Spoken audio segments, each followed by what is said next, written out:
Today I'm going to be reading from Harold's Purple Crayon Treasury by Crockett Johnson. And today's story is Harold's Fairy Tale. One evening, Harold got out of bed, took his purple crayon and the moon along, and went for a walk in the enchanted garden. Nothing grew in it. If he hadn't known it was an enchanted garden, Harold scarcely would have called it a garden at all. To find out what the trouble was, Harold decided to ask the king. Kings live in large castles. Harold had to make sure the castle was big enough to be the king's. He didn't want to waste time talking to any princes or earls or dukes.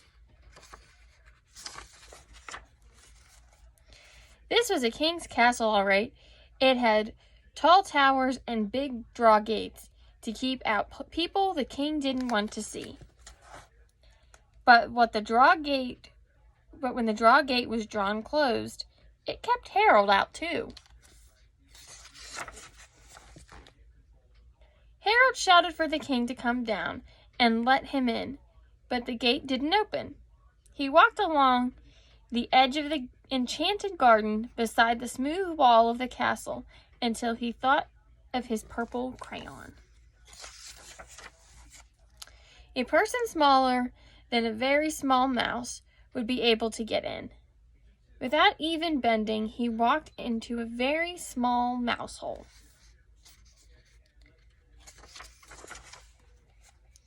He walked through the mouse hole into the castle. He invited the mouse in too, but the mouse preferred to stay outside. As he gazed around inside the big castle, Harold felt very tiny.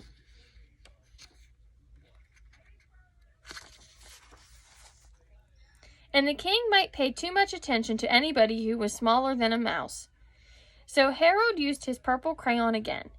He made sure he was as tall as 4.5 steps of stairs, his usual height.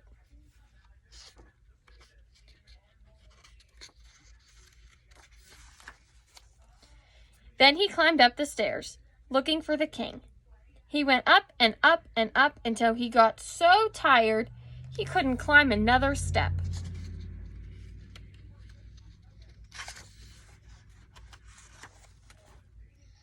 Luckily, there were no more steps.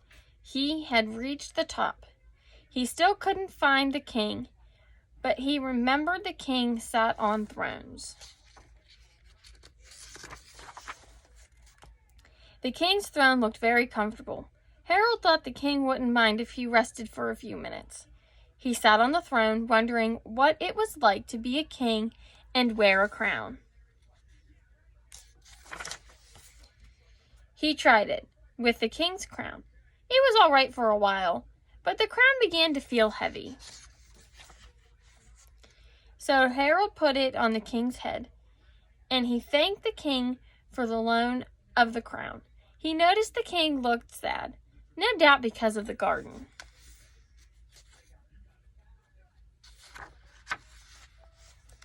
He asked the king if the trouble was due to a witch or a giant. The king couldn't say which. He looked sad and helpless. Evidently, the giant or witch, if the king couldn't tell which it was invisible. But Harold told the king not to worry.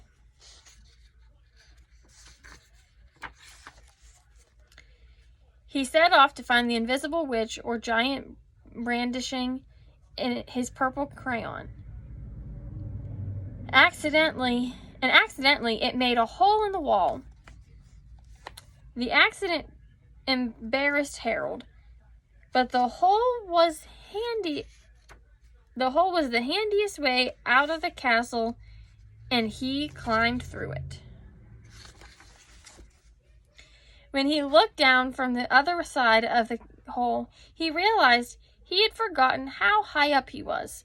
He needed something tall to climb down. On something as tall as a steeple. To fill the hole in the castle, Harold put a handsome and useful clock in it. He was surprised to see how late it was. He slid down the steeple to find the invisible witch or giant right away. It wasn't a steeple. It was a pointed hat. It was a giant witch. The purple crayon made it plain. It was an invisible giant witch. Well, no wonder nothing grew in the enchanted garden. How could anything grow, Harold said to himself, with a giant witch trampling around with big feet. Now that he had saw what the trouble was, all Harold had to do was drive the witch out of the enchanted garden. Mosquitoes, mosquitoes, Harold knew, will drive anybody out of a garden. The mosquitoes drove out the witch. They also were driving Harold out of the garden. He had to make smoke to get rid of the mosquitoes. And he had once heard somebody say that when there's smoke, there must be fire. To put out the fire, he first thought of fire engines, but decided to make it rain. Rain was easier. The rain soaked everything. Harold too. But he said it's good for the flowers. He was right. Soon there were flowers. Beautiful flowers popped up all over the enchanted garden, more than Harold was able to count, all in gorgeous bloom. Harold thought how delighted and happy the king would be when he looked out from the castle in the morning.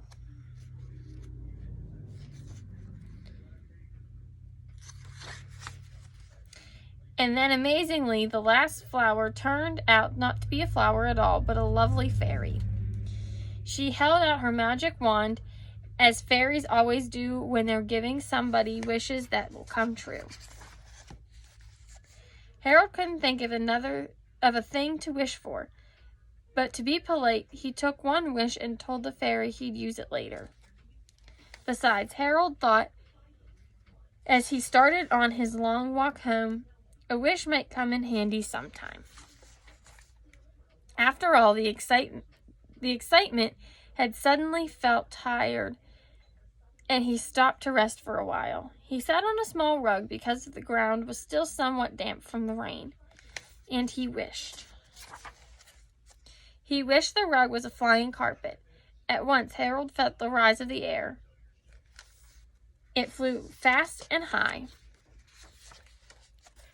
But when it went so fast, it left the moon behind. Harold realized he didn't know how to stop the carpet, or even slow it down. He wished he had taken 2 wishes from the fairy, so he could wish the flying carpet would land. But he did have his purple crayon. He landed the flying carpet in his living room, right behind the high-backed chair his mother sat in knitting. And he asked her to read him a story before he went back to bed. The end.